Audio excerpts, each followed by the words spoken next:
Hey everybody, Sneaky Narcotic, back at it again with another YouTube video. And in today's video, we're going to be going over some more Theros Beyond Death spoilers. Before we get into the actual spoilers, guys, let me please ask y'all to like, share, and subscribe. It would mean so much to me, and I would greatly appreciate it. Without further ado, let's get into today's spoilers, with the first one being Memory Drain. So Memory Drain is a 2 generic 2 blue mana instant common counter target spell, scry 2. The flavor text reads, Alethos sat and stared blankly out over the glassy oceans of Nerono, trying in vain to remember what he knew he had forgotten. I like this card because it allows you to scry 2 for basically 1 more blue mana than a normal counter target spell. And I think that not only will this see play in Pauper and in Draft, but in Standard as well, just because scrying lets you get rid of so many dead plays, and dead draws. So I really think this will see play, and I'm interested in seeing how it will work out. The next card for today is Mire's Grasp. It is a 1 generic 1 black enchantment aura common. Enchanted creature gets -3/-3. Those caught attempting to escape the Underworld spend the rest of their existence trapped in the mire of punishment. Ooh, I love the flavor text on this. So if you try to escape hell, you end up in deeper hell. That's pretty cool. I like this card.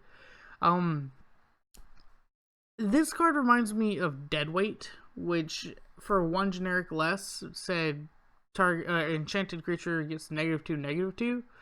So with this being -3/-3, I do think it will see play in some constellation deck, because -3ing an opponent's creature, a lot of creatures have 3 toughness, and so you could just, for 2 mana, kill target creature.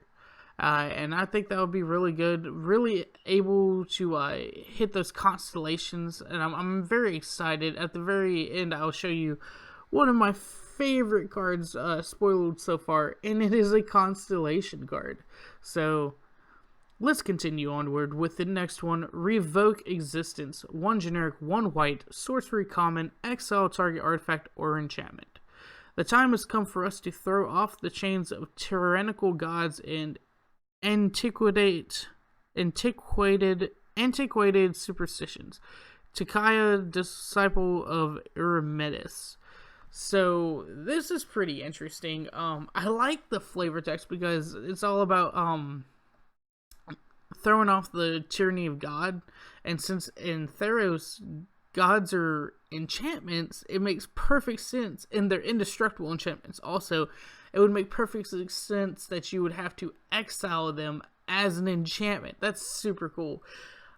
With enchantment creatures and with just the constellation idea and enchantments being so super good coming up in the next set, I do think this card will see play in a lot of decks, because it A, exiles, and B, targets artifacts and enchantments. So when you target more than one type, it's pretty good. This is like, I'm trying to remember what it was that I was going to compare it to Mortify, but Mortify goes for creature and enchantment. I can't remember the card that I'm trying to think of for artifact and enchantment. But anyways, True Love's Kiss, I think, was what it was from Throne of Eldraine, and it was like 2 generic, 2 white, if I'm not mistaken. I played it earlier today in the Elspeth deck, along with this card, mind you. And I really think this card will make the cut. I do. Underworld Rage Hound. 1 generic 1 red creature elemental Hound. It is a common. Underworld Rage Hound attacks each combat if able and has an escape of 3 generic 1 red and exiling 3 other cards from your graveyard.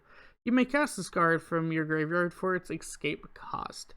Underworld Rage Hound escapes with a +1/+1 counter on it, and it is a 3/1 that could potentially become a 4/2 for 4 mana and the cost of 3 cards from your graveyard.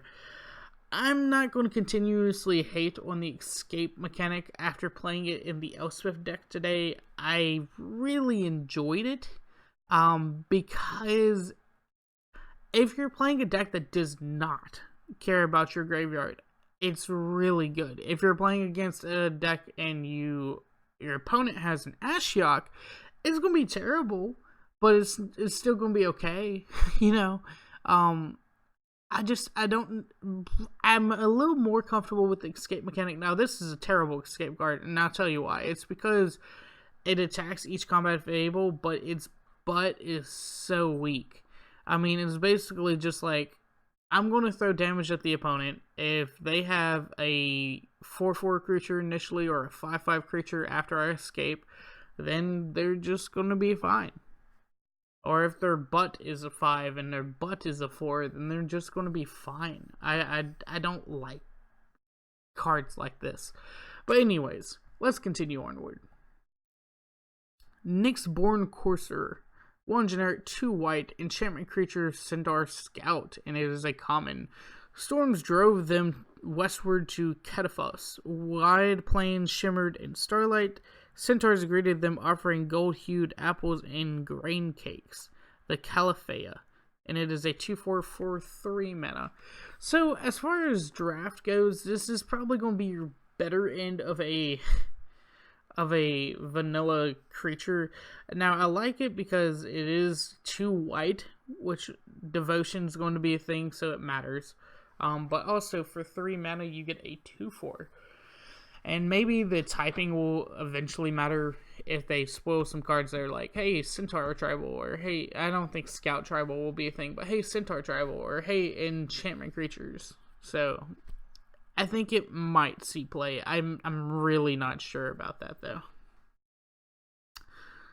Klothys Design. 5 generic, 1 green, sorcery, uncommon.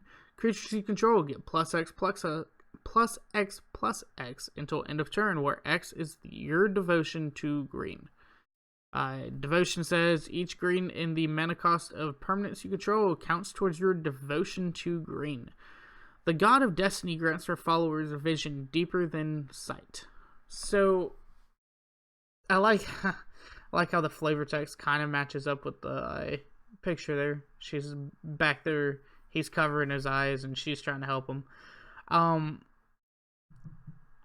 This would be in like a mono green stompy deck, but the thing is that the mana cost on this card is way too high for what it does. Like, I think if it was, honestly, even the top end being 3 generic 1 green, the lower end being 2 generic 1 green, this card would be viable. But with it being 6 mana total, it is just god awful. I think there's better pump spells. It doesn't even do anything other than give your creature... Oh, creatures you control. Okay, I'm sorry. I misread there. Creatures you control. So, okay, it is on par for the mana cost. But I could never see having 4 of these in your deck. And I don't, again, know if this will see play because of its high CMC. So, we'll see. We'll see. Commanding Presence. 3 generic and 1 white. Enchantment Aura uncommon. Enchant creature. Enchanted creature gets +2/+2 and has first strike. And whenever this creature deals combat damage to a player, create a 1/1 white human creature token. I'm every one of you I see a hero. In every one of you I see a hero's heart. Sorry. So I really think this one will see play. Again, it's an enchantment, it's an aura. I'm reminded of Season of Growth, and I'll show you that card in a little bit when I talked about some of the rares from today. But Commanding Presence is honestly going to see play because of that. I think it will be in some type of Naya Stompy deck, or maybe even just Selesnya Stompy. I could see it. But yeah, I do think it will see play.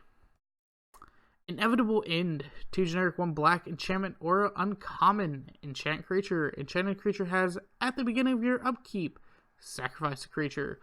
How many more will die before you accept your fate? Erebos, God of the Dead.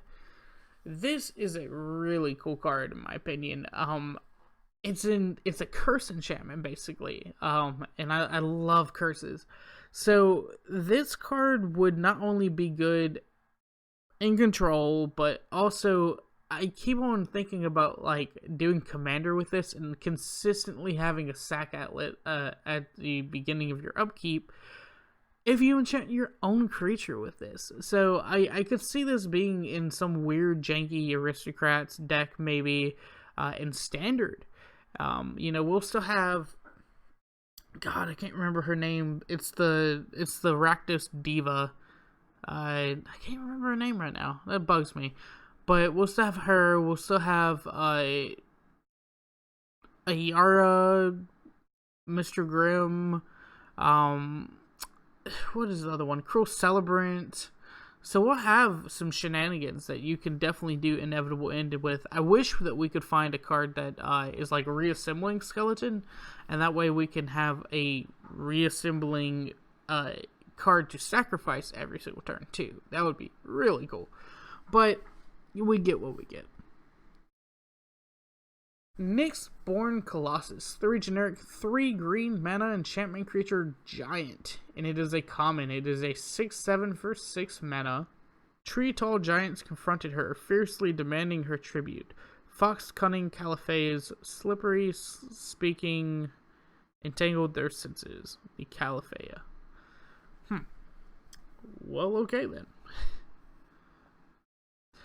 So our first card to talk about today, Daxos, Blessed by the Sun. 2 white mana, legendary enchantment creature, demigod. It is a demigod. So it is an uncommon, and Daxos' toughness is equal to your devotion to white. Again, devotion is the amount of white in CMC of creatures, or of permanents you control, not just creatures. Whenever another creature you control enters the battlefield or dies, you gain 1 life. And this card's going to be really good. I didn't mention this in this video, but in this PowerPoint, but Angel of Vitality would make this card really, really good too. I didn't think about that. But the first part that I thought about is Impassioned Orator. There's already a combo in Standard right now with Impassioned Orator, Bloodthirsty Arrowlist, doing all that Johnny's Pride Mate type of deal. So Daxos can definitely be added onto that. Another thing I thought about is because his butt can continuously get bigger and bigger, High Alert might be a good idea, to where he deals combat damage based off of his toughness, and then he can just become huge, Granted, High Alert doesn't have but just 1 devotion to white, so you are going to need some cards that have high devotion to white to really take for granted this ability. The last card I was thinking about is just putting it in some type of Aristocrats deck. Since you gain life on death and on enter the battlefield, you can put it in the Cruel Celebrant Corpse Knight deck, and that way you're gaining life when it comes out, you're pinging your opponent when it comes out, creatures come out, and then when they die you're gaining a life twice and still pinging your opponent. So I really think that there will be a place for Daxos in the future, no matter where, in multiple different decks, I should say. Next card, Staggering Insight. 1 white, 1 blue, enchantment aura, uncommon.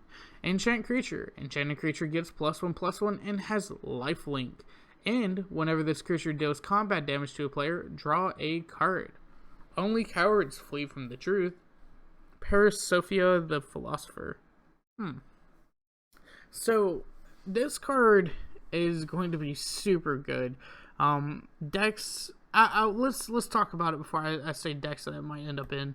First card I was thinking of, and this again is going to be the #1 card in my opinion to buy before this set comes out, because it will go up in price. Even as an uncommon, it will go up in price. Is Season of Growth. Because it's an enchantment aura, and you can you're going to want to enchant a creature you control. This card will help you draw, and I like it because not only will Staggering Insight let you draw, but if you target your creature, Season of Growth lets you draw. The next card is Starfield Mystic.